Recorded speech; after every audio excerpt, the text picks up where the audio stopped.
جب بچہ بلوغت کو پہنچ جائے تو باپ کو چاہیے کہ اس کی شادی کر دے، اور والد پر بھی حیرت ہے کہ وہ اپنی بلوغت کے ایام کیسے بھول جاتا ہے کہ جن حالات سے وہ خود گزر چکا ہوتا ہے یا جن گناہوں کو وہ خود دیکھ چکا ہوتا ہے۔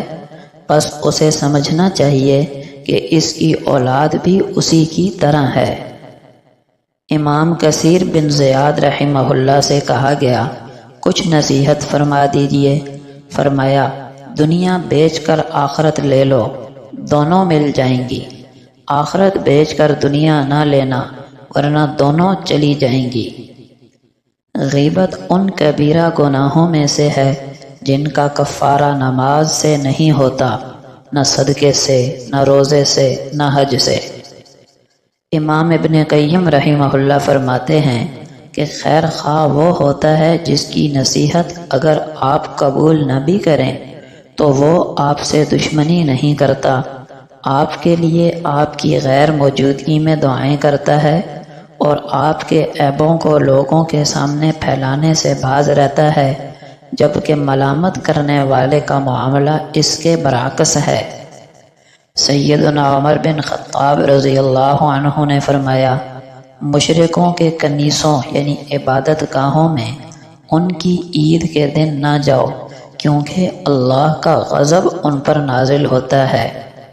معلوم ہوا کہ ایک مسلمان کے لیے غیر مسلموں کے تہواروں میں شرکت کرنا ناجائز اور حرام ہے۔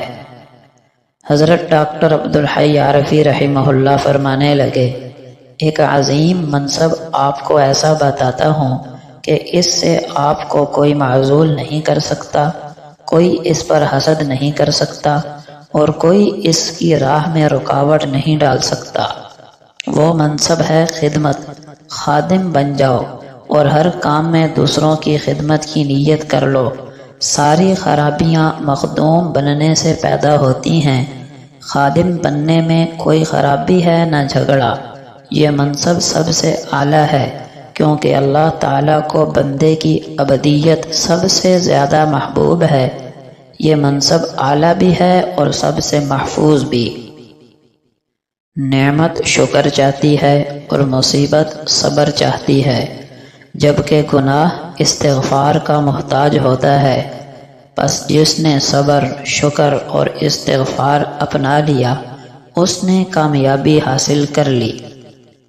کسی کو کچھ دینا ہی ہدیہ نہیں ہوتا، بلکہ کسی پر غصہ آ جائے تو اس کا اظہار نہ کرنا، اور کسی کے راز معلوم ہوں تو ان کو چھپا دینا، کسی کی عزت کو تار تار کرنے سے اپنی زبان کو بچانا بھی ہدیہ ہے۔